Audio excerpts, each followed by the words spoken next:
Hello viewers, আসসালামু আলাইকুম।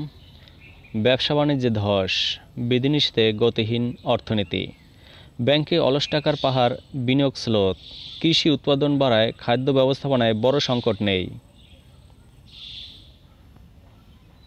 Corona ভাইরাসের সংক্রমণ রোধে চলমান বিধিনিষেধে অর্থনীতির চাকার ঘূর্ণন কমে গেছে, এতে বাড়ছে ক্ষতির পরিমাণ।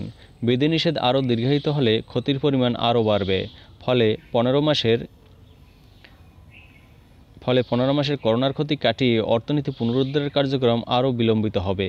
চলমান কঠোর বিধিনিষেধের কারণে পুনরুদ্ধারের চেয়ে দেশের স্বাভাবিক অর্থনৈতিক কর্মকাণ্ড বাধাগ্রস্ত হচ্ছে।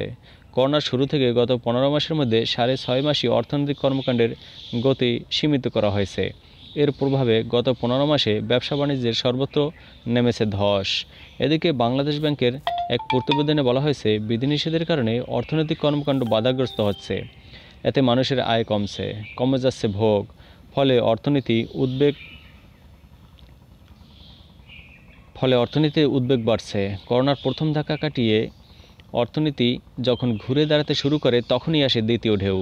এতে স্লোথ হয়ে পড়ে অর্থনৈতিক কর্মকাণ্ডের গতি, যে কারণে করোনার আঘাত সহ্য করে অর্থনীতি নতুনভাবে ঘুরে দাঁড়াতে বেশি সময় লাগছে। 5 এপ্রিল থেকে বিধিনিষেধ চলছে। এর মধ্যে কয়েক দফা শিথিল করার পর গেল শুক্রবার থেকে আবার শুরু হয়েছে কঠোর বিধিনিষেধ। এতে ব্যবসা বাণিজ্য আবার স্থবিরতা নেমেছে।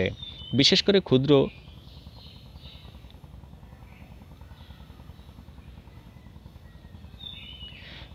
ক্ষুদ্র ও মাঝারি শিল্প পথে বসেছে, বড় শিল্প ধুঁকছে, কমেছে ভোক্তার ক্রয় ক্ষমতা।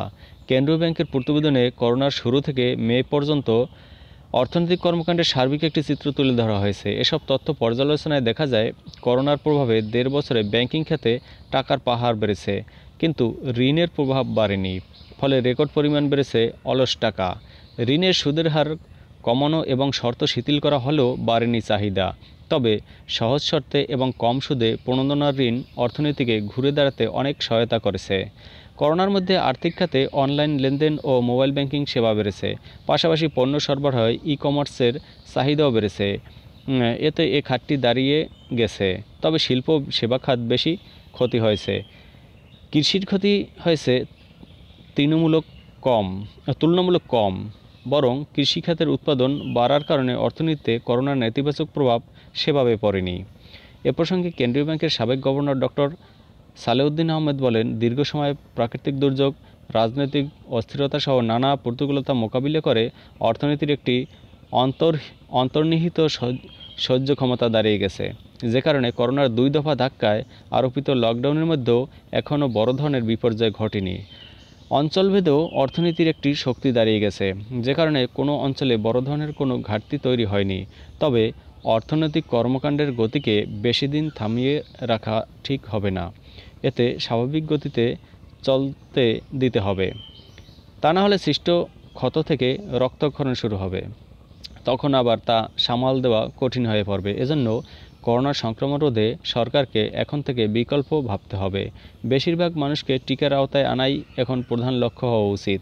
প্রতিবেদনের তথ্য অনুযায়ী গত বছর জানুয়ারিতে বাজারে টাকার প্রবাহ বেড়েছিল 11%, মার্চেও 11%-এর মধ্যে থাকে। করোনার মধ্যে টাকার প্রবাহ আরও বাড়ানো হয়েছে। ফলে মে পর্যন্ত তা বেড়ে দাঁড়িয়েছে 15%। বাজারে ঋণের প্রবাহ বাড়ানোর লক্ষ্যে টাকার প্রবাহ বৃদ্ধির জন্য বাণিজ্যিক ব্যাংকগুলোকে নীতি সহায়তা ব্যাপক ছাড় দেয় কেন্দ্রীয় ব্যাংক। এতে প্রায় 63,000 কোটি টাকার যোগান এসেছে কেন্দ্রীয় ব্যাংক থেকে। কিন্তু টাকার প্রবাহ যেভাবে বেড়েছে, সেভাবে বাড়েনি ঋণের প্রবাহ। গত বছরের জানুয়ারিতে আভ্যন্তরীণ ঋণ প্রবাহ বেড়েছিল 14%, কিন্তু ওই বছরের মার্চে তা কমে আসছে 12%।